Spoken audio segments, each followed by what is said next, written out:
afternoon, ladies and gentlemen. My name is Karen Latham. On today's webinar, we're exploring the power of plants with a team of experts providing their outlook for the horticulture industry in New South Wales and beyond. I'm the president of the Farm Writers Association of New South Wales. This is the second in our series of webinars, taking a close-up look at the opportunities and challenges ahead for the state's key agriculture sectors. It's hard to know when we'll be able to resume our regular face-to-face events, but in the meantime, it's great to have these virtual lunches to stay in touch and reach people outside Sydney. We've had registrations from all over the state and beyond, and I acknowledge the elders, past, present and future from this vast continent of ours. Before I introduce our panel, a bit of housekeeping. Your camera and microphone have been turned off. We encourage lots of questions though, which you can type into the Q&A function. The icon to find that is usually near the bottom of your screen. If it's directed at a particular panelist, then make sure to write that in too. We'll be recording the session, so keep an eye out through our website and social channels for the link later on to share with friends and colleagues who may be interested in the discussion but didn't have a chance to join us. Today, we're taking a deep dive into horticulture, the second largest agricultural industry in New South Wales by value and still growing. Our clean, green image stands us in good stead with customers overseas, but COVID-19 is restricting access to international markets as well as to imported chemicals and other inputs. Domestically, producers have been facing drought and bushfires, and the challenge of finding good workers has also been exacerbated by COVID-19. So, how resilient is horticulture in the face of all this? Our panel today is Matt Brand, the Managing Director of the industry's research and marketing body, Hort Innovation, Gerard Sippel, the Head of Vegetable Seeds at global cropping giant Syngenta, and Sally Murfet, Chief Inspiration Officer at Inspire Ag, experts in capacity building and workforce planning. Welcome to all of you. Each of our experts will provide a short outlook on the industry, and then we'll get stuck into your questions. Hort Innovation looks after almost 40 fruit and vegetable industries and more, and is involved in research, marketing and trade support. Matt Brand, we'll kick off with you. What's the outlook for horticulture? Thanks, Karen. Look, the output, I guess, for horticulture, we're seeing the industry's actually booming. There's enormous opportunities for the sector. I guess there's a humus both domestically and internationally around plant protein and alternative sources of nutrition, and we're seeing enormous opportunities in that horticulture space. As you said, we represent fruit, vegetables, nuts, nursery and turf. And what we've seen is across the board, different industries seeing opportunities and issues, particularly with the current global pandemic being COVID-19, which I'll talk about shortly. Okay, so we are currently the third largest agricultural sector by value. We've grown in value by 31% over the last 5 years. We are the fastest growing area of agriculture. And currently the industry, in terms of total production value, the farm gate, we're worth over $14 billion a year. And that's been driven by fruit, vegetables, the amenity sector, which is turf and nursery and cut flowers. And we've also got the nut industry sitting over a bit over $1 billion. So we're seeing enormous opportunities and growth domestically and internationally, as I've said before. So in terms of horticulture at a glance, there's around nearly 62,000 people working in the industry, but we also have a large population of seasonal workers, and that's one of the challenges we've got at the moment with COVID, but again, we can talk about that later. There's 10,500 businesses that are registered as horticulturalists across the country, and of the $14.4 billion, 2.6 billion of that is export. So the export market is an enormous opportunity for us. And in New South Wales, 15% of total exports is coming from New South Wales. And again, we're seeing double-digit growth in the export market. And that's being driven by categories such as citrus, table grapes, the nut industry. And our key markets, Asia, obviously China, Japan, Hong Kong, are some of our major export partners. And we're seeing other opportunities start to open up. And that's one of the challenges that we'll be talking about a bit later. in the Q&A session. So what we're seeing from a marketing trends perspective, health and wellness is a really important component that's driving the growth in our industry. Consumers are more concerned about their health and wellness than ever before, and particularly with COVID-19, you're seeing a lot of people buying exercise equipment, doing a lot of online training with friends, but also people globally. And that's also, we're seeing that with nutrition, people sharing nutrition ideas, recipes.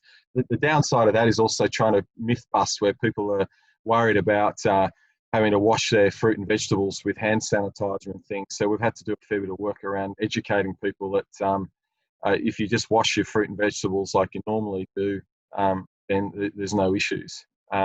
We've also launched the Good Mood Food campaign as part of a campaign to really drive through this COVID-19 pandemic, but also beyond, the importance that eating well does for your mental health. And by providing that umbrella campaign, we really wanted to see consumers interacting and eating well and continuing to drive consumption occasions for the categories we look after. So that eating and cooking at home is certainly something that we've seen an explosion in. And also digital marketing. Obviously, we're seeing a lot of people online. So we're trying to really look at ways to influence and inspire and educate consumers on the benefits of eating fruit, vegetables, and nuts. Opportunities for exports is the next slide. And what we're seeing there again is some real opportunities for us to work together collaboratively. What we're seeing is some challenges around protocols and some markets, but proving to be quite difficult with COVID-19. So again, what we're looking at is ways of working together to solve challenges and help educate consumers overseas on the benefits of consuming Australian produce. We're seeing alternative markets through e-commerce. So as I said before, there's a lot of people having home delivery, but there's also opportunities for us globally with that as well to educate overseas consumers through e-commerce and tapping into e-commerce platforms globally. The new trade agreements are also providing us opportunities to look at other markets beyond, say, our traditional large markets like China and new markets like India. So opportunities for us to work with Austrade and DFAT and a number of Indian companies that we're doing now to just start some conversations to really look at how do we actually chase that middle class as it emerges, as India's comes online in terms of an economic power. So in terms of disrupted supply chains, that's also a challenge for us. What we're really looking at doing is making sure that if we do end up with some closures in some countries or some markets, then what are we going to do? So we're working with the government to look at ways of incentivising aggregation and trying to look at some incentive programs because we've seen a number of categories, the cost of air freight has gone up fourfold, and that may not dissipate. So we've got some real challenges around capacity with less passenger planes coming in. We're now working with the government to make sure we've got planes going out of Australia, also sea freight, and making sure we've got enough capacity for this coming season, particularly for our summer fruit industries going into October right through Christmas. We've got to make sure that we've got opportunities there, and we've really got to look at how we diversify and reduce our market reliance on China, and look at other opportunities. And as I said at the start, labour availability is also a challenge for us. At the moment we've got backpackers that are caught in the issues with Victoria and New South Wales border, and we're trying to work with state and federal governments around how we ensure that producing fresh fruit, vegetables, nuts, turf, nursery is seen as an essential service. So with our seasonal workers, we've just got to make sure that they don't get stranded in certain regions of the country. So we're working with our state governments, federal governments here to look at how do we ensure that the state borders remain open, or we have some dispensation to allow workers to move around and do their job is important. So that's that's it from me at this stage. All right, thanks, Matt. Matt mentioned labour shortages a moment ago. We'll come back to that in a moment with Sally. But first, Syngenta deals in broadacre crops, fruits and vegetables, chemicals and research on an international scale.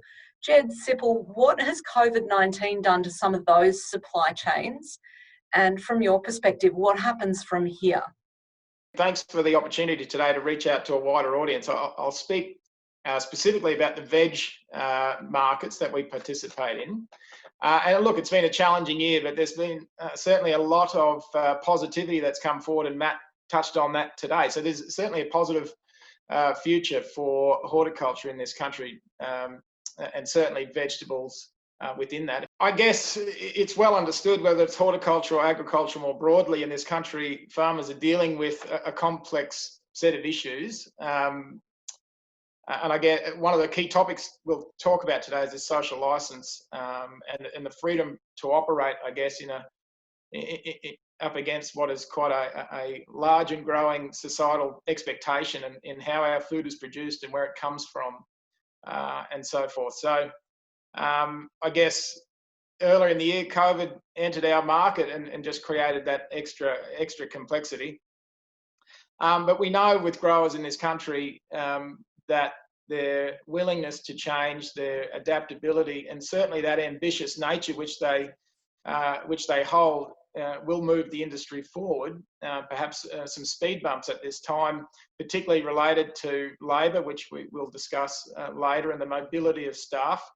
I guess water and the access to water, and that was certainly felt no greater than throughout last year, particularly in New South Wales.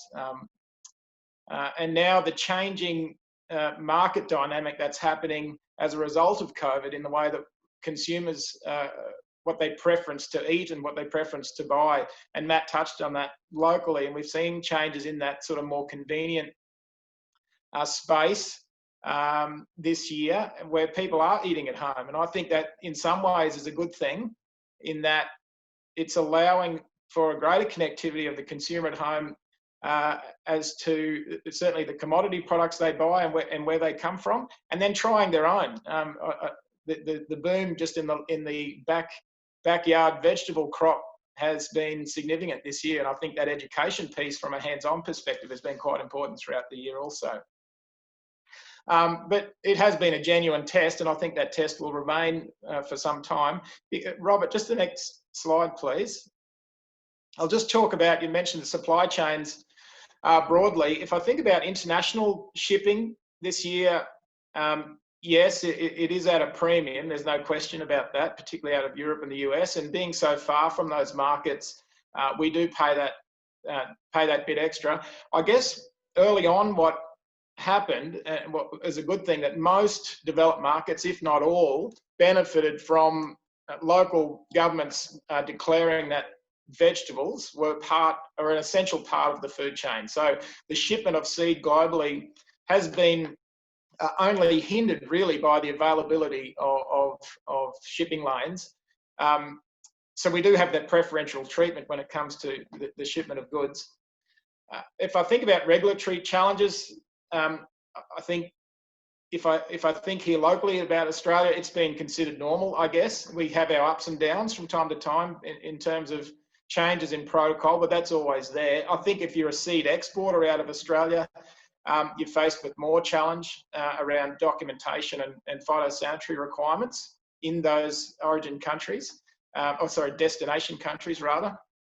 Locally, look, fantastic. The government was clearly on the front foot early in terms of opening up or making available transport corridors to be as is.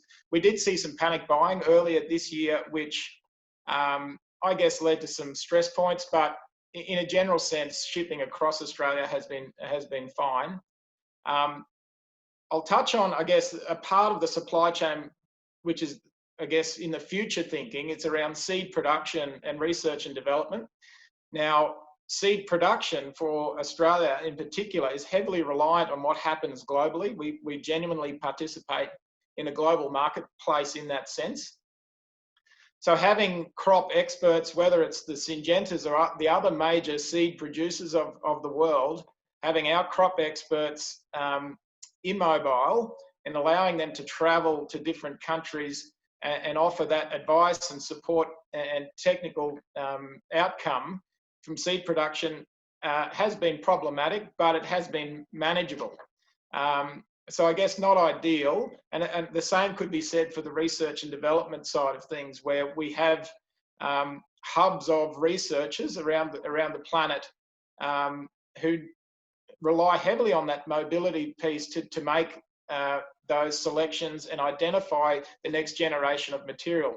I guess in both regards, though, we're seeing a digital advancement in the way that we connect, certainly as an organisation and others, and connect with our partnering businesses, whether they're vendors or our customers, to ensure that that message is still retained.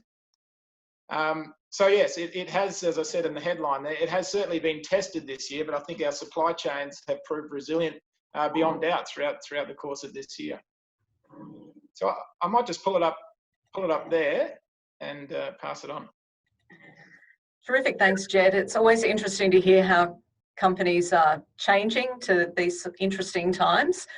We'll get to some questions once we've heard from all of our speakers, but don't wait until then. Make sure that you pop them into the Q&A box as soon as you think of them.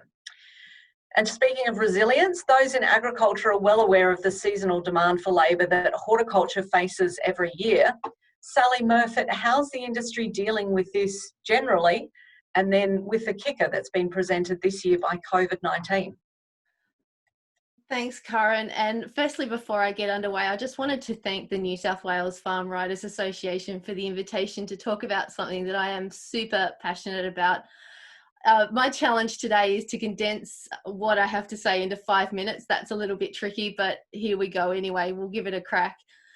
Just about every conversation that I have with the ag sector centres around the ability to find skills and labour. It's essentially what's keeping a lot of employers up at night. In a VUCA world, so a volatile, uncertain, complex and ambiguous world, that challenge is particularly amplified at the moment. But I think the only thing that we can count on is that change is the only thing that we can guarantee in this current environment. As much as ag employers dislike the HR or the people side of agriculture, people is what makes the production happen. In February and March this year, before they shut the gate to Tasmania, I was engaged to speak with grain growers across Western Australia and Victoria about why the ag sector needs to become savvier about the way that we attract, develop and retain human capital to the industry. These presentations were off the back of some research that had taken place indicating that in 2020, there would be a global workforce shortage of around 85 million people. That research further indicated that in Australia alone, between now and 2025, that deficit was likely to look like something 1.4 million people. So how quickly things can change. It seems ridiculous to talk about that now in the light of coronavirus, and particularly in a period of record unemployment. Organisations like KPMG suggest that it's going to take us a good 12 to 18 months to return to some sort of normal, but whatever normal looks like, we're not sure at this stage. What it does highlight for us is that we need to become strategic about the way that we manage and maintain an adequate supply of skills and labour in our business. If I could just get you to go back one slide there, Rob, so to this one here. So experts are saying that we're headed for a fourth industrial revolution, and depending on who you listen to, some say that it's actually already here. The previous three revolutions have had a significant impact on how the sector operates as it's transitioned from mechanisation of the first industrial revolution, mass production of the second, and automation of the third. And so Industry 4.0 is going to be no different. Historically, the way that we manage our agricultural workforces has been rather carrot and stick approach, if I can say it in that way. Whereas our modern workforces, because of advances in science and technology, etc., are requiring smaller, more specialised workforces because of the way that our production systems have changed. And the slide that you see there in front of you is the comparison of the Industrial Revolution versus the way that HR, or the way that we manage people, has evolved over a period of time. If I could get you to go to the next slide, please, Rob. I think we have some significant challenges that need some innovative solutions in the ag sector, and I only really have time to talk about two of them today. The first for me is workforce composition. So traditionally, our agricultural workforces has been very heavily weighted towards operators. So if you look at the triangle structure that I have here, it indicates that we have required more farm hands to IC. So that's what I'm meaning by operators, and only a few owners in the mix of that to make a successful industry or business. But we're actually transitioning, currently in the process of transitioning, and will continue for quite a period of time now, towards this diamond structure where the greatest percentage of our workforce will be required at that manager or that paraprofessional in those sort of roles. So paraprofessionals, I'm talking about the businesses that support the business of agriculture, if that makes sense. In the future, the people that fill these roles they're going to be a different sort of person. So we'll still need those people to have technical production hands-on skills, but they'll need to be much more savvier in the way that they lead, manage and develop other people along the journey. The second for me is demographics. So if you look at the current composition of our workforce profile in Australian agriculture, it's no news. I'm not telling you anything new here that we have an aging workforce. So the average age of a farmer in Australia is 56 years old. I believe in New South Wales, that is, the average age is 57. If you look at the national average, our farm managers are actually 12 years older than any other manager across the Australian economy. So that brings some challenges in itself. And millennials, who are aged in their mid-20s through to late 30s, are actually set to comprise of more than 50% of our workforce. So generational dynamics, to my mind, is probably one of the main reasons that I get called into a business to support. So it's really important that we understand what the makeup, or what the characteristics is, if you like, of a millennial. So when you look down into it, millennials are a lot of them are choosing to work casually or part-time. And this is obviously because this is a prime period for raising a young family. The average person stays in a role for 2.5 years, will have 5 different careers and potentially 17 different employers throughout their life. So there is no such thing as a job for life anymore. So giving people, young people or anyone in particular, a hard time for chopping and changing roles simply isn't fair. Understanding this insight, this is just a small portion of what you would need to look at, but understanding this insight helps us to understand what the trends are, what are the emerging trends, what's the risk that we need to mitigate, and how we can potentially develop it. So why is this important? Well, at the end of the day, it's important because it helps us to shape strategies to get the right people with the right skills and the right knowledge to help us grow and prosper our businesses and our industries. Thanks, Sally. It's been great to hear you and the rest of our panel cover such a diverse range of topics today. So everyone, please keep those questions coming. We'll get stuck into them now.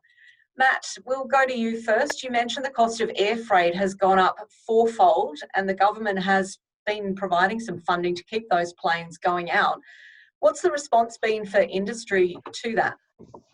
Yeah, look, it's been a positive response in lots of ways, but I think one of the challenges is that for a lot of air freight, when you've got seafood, you've got high margin. So for us, we've got a highly perishable product in a lot of cases, and you haven't got the margins that you have, say, for a lobster versus a tray of mangoes, for example. So in the mango industry, we've seen air freight go up 4-fold, as I said before, as an example.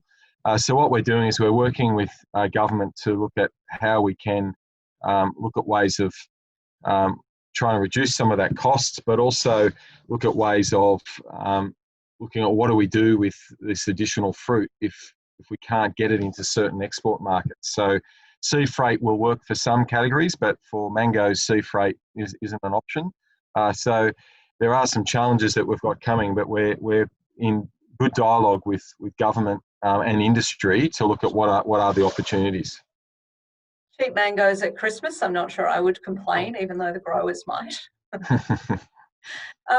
Jed, you mentioned backyard veggie gardens. What sorts of trends are you seeing at Syngenta, both at that consumer level, which I didn't even think of, but also just at the grower level, generally, COVID aside?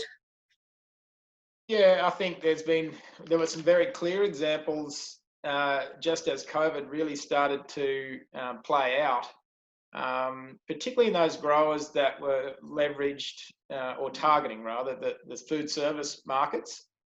And obviously, if you take the food service piece out of the market, then obviously what happens next? So, and again, I think it leads back to growers' adaptability and willingness to change.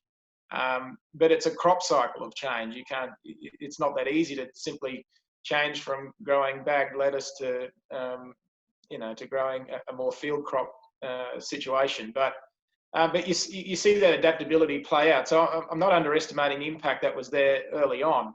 But what we did see is in the retail sector, people buying those whole foods and looking for the raw product to build their own creation at home. And I think that's been a really good thing. And I think that connection from the consumer in the city locations in particular as to what they're eating and perhaps where it comes from is a really important connection to make. And then I guess more locally, and I know we perhaps have some Syngenta team on here today, is about having our own competitions around producing our own food and sharing those stories within our own networks. And we see that playing out at a more remote situation as we all work from home as well. And it's been great. You're bringing the families into it and you're bringing that conversation forward. So I think it has been difficult, but there has been some positivity surrounding that as well. So Jed and Matt as well, have you been seeing, there were discussions, not just toilet paper, but meat going off the supermarket shelves. Has fruit and veggie been flying off as people have been cooking more as well? Yeah, look, it's certainly settled down, but at the very start of COVID, it was like pre-Christmas. So 4 days out from Christmas, and shoppers go into that locust mode of shopping. We saw that. And then what we saw almost a couple of weeks into COVID, then the New Year's Eve, New Year week behaviour where nothing gets sold. So we saw, for example, in some categories like bananas, for example, we saw bananas up 200% in 1 week and then selling nothing the next week. But what we have seen now is more stable behaviour. We're still seeing a lot of packaged product being preferred over loose, but again, it is settling down. But it has been, whether we go into another lockdown nationally, whether that produces another rush of blood with consumers. But on the flip side, in our other industries like nursery and turf, we've actually seen consistent growth through the whole COVID experience where people have been stuck at home, so they're gardening. And we've seen, I guess with Flower Power and Bunnings and the supermarkets with their, section, their gardening section, reports from retailers across the board is that we've seen growth in those categories because people are stuck at home. Yeah, and I think just to build on that, buying a packet of seed 4 months ago from Bunnings was almost impossible at times. And I think, so it does demonstrate that people are trying their hand at this at home.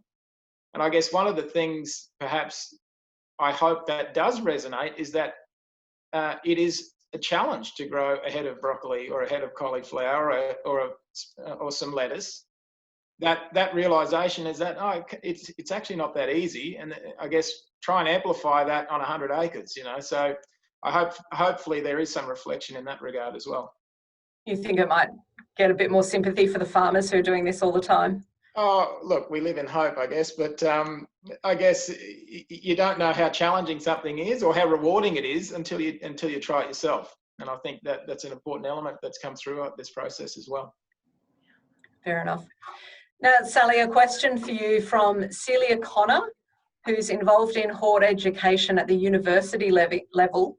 The question is, just wondering what jobs you're referring to when you talk about paraprofessionalism and what education level this would require. So paraprofessionals are essentially the businesses that support the business of agriculture. So you're looking at your rural merchandise reps, your agronomists, your fertilizer chem reps, those sort of roles. So they're the businesses that we rely on as an industry to grow the product that we need to get it to the consumer. And what education level are we looking at? Well, more and more we're looking towards that university education level for these particular roles. But I think more importantly, it comes down to how as individuals we present ourselves as leaders in the industry as well, and the focus and importance that we place on that, on continuing to our professional development journey. So I think it's university is a great, I'm not downplaying university education, but a lot of people that I work with, a lot of industries I work with, in particular, they say that, they get a university graduate and they take them out into the field, and they've almost got to teach them where to park their vehicle to go on a field walk, for example. So I think that whole self-education piece is just as important as the tertiary education piece. So you mentioned millennials before, Sally. What is the challenge with attracting them? Agriculture as a whole has had a problem in the past attracting people into the workforce, not seeing a long-term career. How is that going with horticulture? Well, horticulture is a bit of a challenge because 40% of agricultural businesses rely, or 40% of agricultural businesses supports casual and seasonal labour, and it's actually 60% or around about 60% of the total cost of production. So it's a significant issue for the industry. There's been a lot of work done, and I certainly don't have all the answers, but there's been a lot of work done on how do you attract somebody to the industry that that essentially doesn't value themselves. And I think the first thing is that as an industry, if we want other people to value us as a sector and choose us as an industry of choice, we actually need to start to learn to value ourselves before we can ask other people to value us. Which ties into the conversation that we were having a minute ago. A question that's come through for Matt from Scott Bouvier, who's one of our Farm Riders members. You mentioned promoting the health benefits of horticulture. Are you looking at the restrictions in the food code on health claims in order to provide more flexibility for your growers? For instance, you can't claim that fruit is high in antioxidants.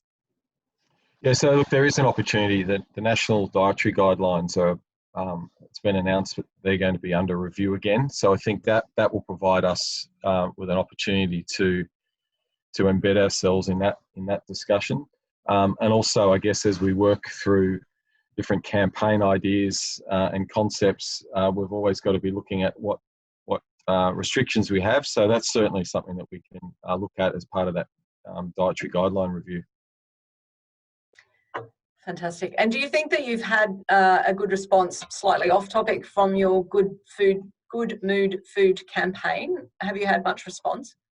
Yeah, look, there's been a positive response. We've had, even within our own industries that are that invest in marketing are amplifying it through unique campaigns to their categories. So we're seeing that, but we're doing a lot of measurement and evaluation. So if you ask me again in 4-6 weeks' time, I'll be able to provide you with more information. But certainly the positioning of it is a way of, I guess, getting consumers to reassess health and nutrition. Everybody knows the benefits. It's just getting people to do something different. So we know that mental health and people's moods are impacted by COVID, the fact that we all feel quite isolated.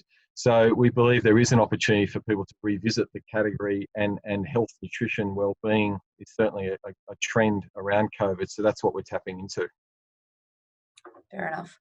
Now, Jed, in your presentation, you mentioned social license, and I've noticed from Syngenta's website that all your vegetable seeds are GMO free.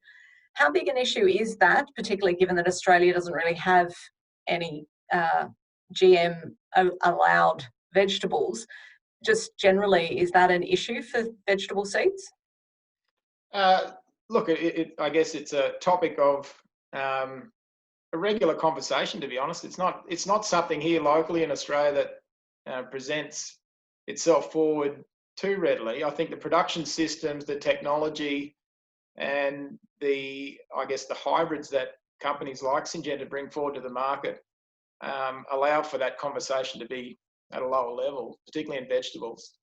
But globally, yeah, I mean, if you look at the growth and I guess the rhetoric around population growth globally over the next 50 years or more, particularly in those areas around South Asia and Africa in particular over the next 50 years, what technology will be available to them to produce in what is perhaps some either marginal conditions or marginal available technologies. You know, the support perhaps is needed, you know, and that conversation is something that will grow, I guess, in the years ahead. But here locally, it's not certainly in the vegetable space, I guess, would be regarded as a hot topic at this stage.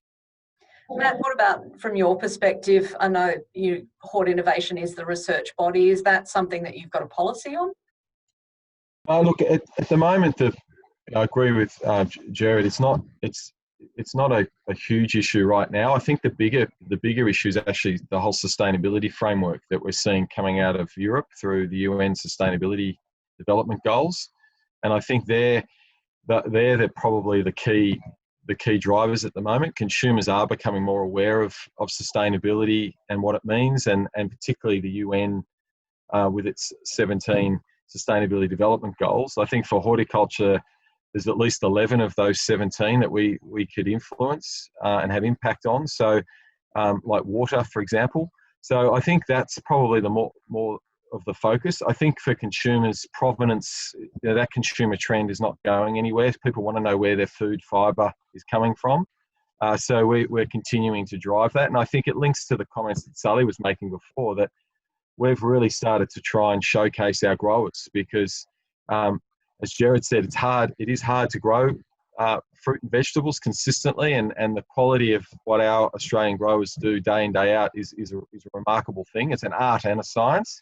And I think there is an opportunity for us to really drive the stories of people, the families behind the produce that people are consuming. And I think that's going to be really important as we humanise the industry as it becomes more high tech, that people are still involved in it and regional communities benefit from the horticulture industry. And Sally, you mentioned a couple of the trends already, but that generational change, the shift in workforce, what are some of the trends that you see will be influencing horticulture coming up? Yeah, well, I think there's 5 trends, and I quite like the model that was used by Agri-Food, I think back in 2015, which it says that there's 5 mega trends that were impacting on the way that Australian agriculture operates. The first is, and our other guest speakers have touched on some of these points through their presentations and responses, but the first is a hungrier world. So we have an increasing population, which is set to rise to 9.7 billion by 2050. We have a wealthier world, so a significant number of our people are expected to rise out of poverty. And if you look globally, in Asia alone, that figure is expected to be 1 billion by 2060. We've got choosier customers, so there's a greater expectation around health, provenance, sustainability, ethics in the way that our food and fibre is produced, grown and even transported. The fourth is transformative technologies, and that is the integration of drones and blockchain, Internet of Things. I'm just trying to think off the top of my head here. You know, all these things are actually changing again the way that food and fibre is grown and transported. And the fifth is a bumpier ride. And so you look at globalisation, climate change, environmental change is all going to reshape the risk profile of Australian agriculture. And you add into some current context of that, the coronavirus and also the banking, the Banking Royal Commission, you know, that adds a whole nother layer of complexity over the top of that. So I think if you put the first trends into context, to feed an additional 2 billion mouths within the next 3 decades, an academic in Hobart once told me that to do that, we actually need to produce somewhere between 70 and 100% more food and fiber to do that, to sustain that growing population. And that, for some extra context, means that we need to produce as much food and fiber as we have done in the last 10,000 years, as we have done in the last, as we will need to do in the next 3 decades, the next 30 years or so. Which is a nice tie into a question we've got from Matthew Plunkett. So it's reported if Australia needs to reach its target of being a $100 billion industry by 2020, New South Wales will have to double its output to reach that target. So I don't know who wants to have a bit of a grab at what the opportunities are, how that's going to happen. I'm happy. Oh, sorry. You go, Matt. No, you go, Sally. Look, simply to say, what that emphasises to me is that our relationship with agriculture and the people that drive this industry has never been more important than it is right now. And I'll leave it at that. Yeah, I actually think that's a good point. And I think just to build on that, actually, when you add in beyond farm gate, so that's $100 billion at the farm gate. When you go beyond farm gate and look at value adding, there's no reason why it couldn't be a $200 billion industry. The way we get there is going to be through innovation. For us in horticulture, it will be things like protective cropping, so growing under glass or under plastic or whatever the other forms of protective cropping are. Growing in buildings, on rooftops. We're seeing that global trend around the world, and Australia will be no different. So there will be opportunities across different categories as well. Currently, as agriculture has stalled, we're about $60 billion of the $100 billion. We can't just keep doing what we're doing to fill that gap. We're going to have to look at more innovative ways of producing food and fibre to reach that. And a lot of that will be also through value adding. And that's where I think one of the benefits with COVID has been, at least there's more dialogue now around manufacturing in this country and discussions around that. And that's where I think things like the Aerotropolis in Sydney, the one in Toowoomba, the centres of excellence that are being built around New South Wales through the state government, those precincts, I think are going to provide opportunities, particularly with things like inland rail, opportunities for us to start growing food and different food that we may not normally consume in Australia. It could be done for a particular export niche overseas. I think there's going to be enormous opportunities as we start to think differently about how we grow food fibre in this country. Jed, did you have some thoughts on that as well?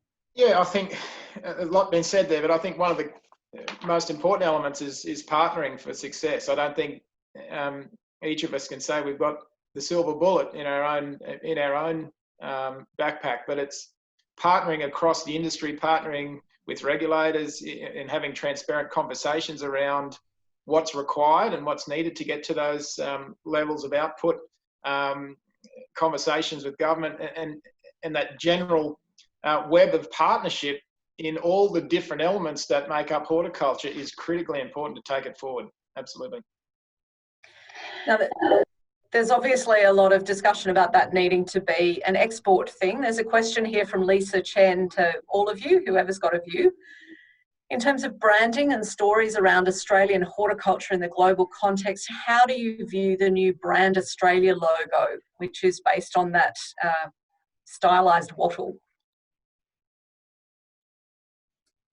Oh, look, I'm happy to have a go. Look, I think the research that was done to underpin that work was very, very good quality. I think the outcome of where we've landed still has work to do, and I think everyone would acknowledge that it's got to go beyond just the gold colour. I think the opportunities, though, we need to tap into, as Gerard said, there's a whole lot of partnerships that we need to look at, not only through education, training, but from a marketing point of view, we need to tap into the great work that Australian tourism has done. We need to tap into the supply chain. There are companies out there that are doing wonderful things in overseas markets. We need to really look at how we synergise across different partnerships within the supply chain, and with Australian tourism, with the new Australian brand, if you like. It's about taking the elements of that and then relaying it back to the horticulture, in this case, the horticulture industry, and how do we amplify that? We know that consumers globally also want to know where their food and fibre comes from. So what we need to do is, in Australia, we believe there's 7 horticulture production regions across the country. What we need to do is to tell those stories, and then within those regions, tell the stories of the people and the places where these fruit, vegetables, nuts are grown. Terrific. And a final question from Anna Richards, because we're starting to run out of time. Looking at horticulture education, what type of skills do the future workforce need in the industry, and has the industry changed so that skills are needed now are different? And I guess if we can have a look at that beyond just the growers, but there are so many different aspects of the industry that we've been talking about today. Yeah, I'll quickly dive in there, but I think that skill set, as you rightly mentioned, it doesn't end at the farm gate.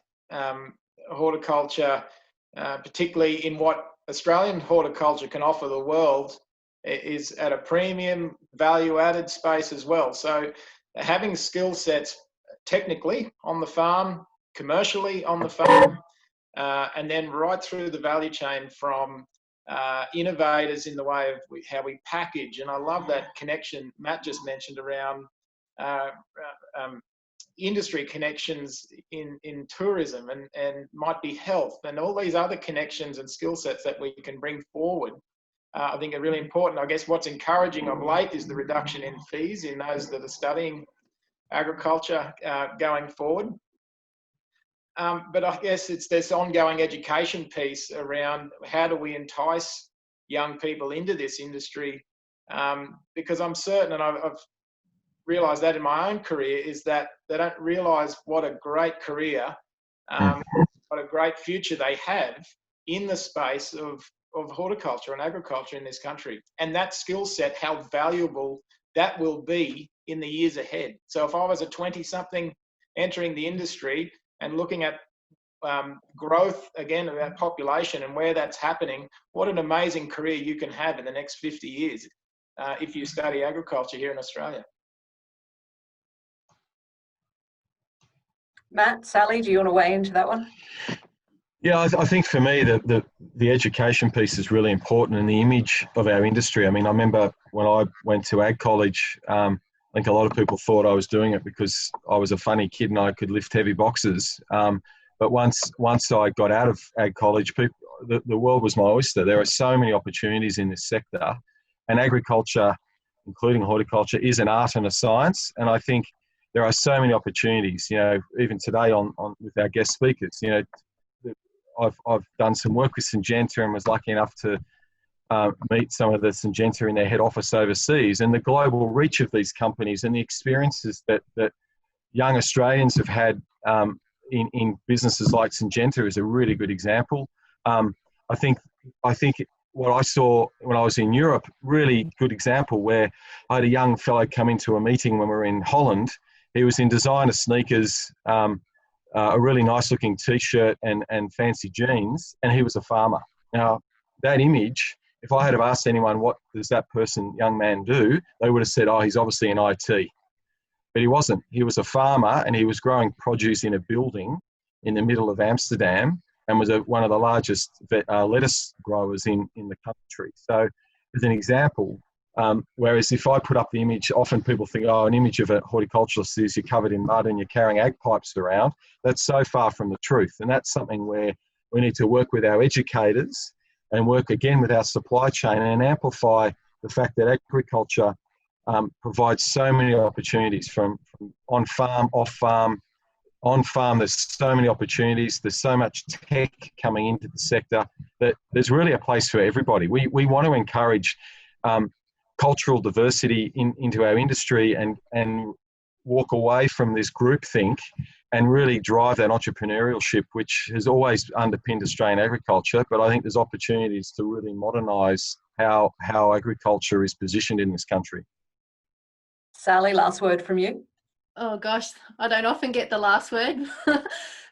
So I think, you know, feeding off what our other guest speakers have said as well, like I know in my own personal experience, I never imagined that I would be working in agriculture and that I would be looking, you know, doing the HR and the people side of things. it's only really been in the last 5 years that I've realised that doesn't matter what skill set I have. I knew agriculture was always the industry that I wanted to be in, but what I wanted to do in the industry was never really all that clear to me. So I think what that does is highlights that it doesn't, whatever skill set you have, whatever you know, ambitions that you have, pretty much there's a job for in this industry for you. And I think that's the really important thing. And, you know, probably as an industry, we need to probably have a little bit of a think about the way that we present the industry. You know, that old image of the farmer and the pitchfork has long gone. The way that we talk about ourselves, the way that we hold ourselves, and speaking to the point I made earlier is that if we want consumers to value us and the broader population, then we need to learn to value ourselves before we can expect anyone else to do so. Fantastic. We've run out of time, unfortunately, so apologies to everyone who's asked a question we didn't get to.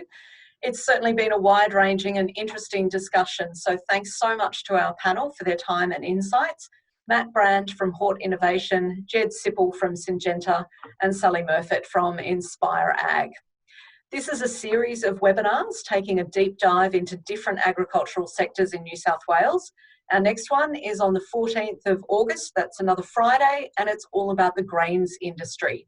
Our speakers include Robert Spurway from GrainCorp and Cheryl Kalish-Gordon from Rabobank. So join us then to hear their views on the outlook for this season and next. The invitation will be emailed out in coming days, so keep an eye on your inbox. And if you don't get notification of our events already, sign up via our website, nswfarmwriters.org.au. The video from today's webinar will be posted on our YouTube channel and shared via Twitter and Facebook, so let your friends and colleagues know if they wanted to join in today but couldn't make it. Thanks again to all of you for your time. Have a great weekend and stay safe.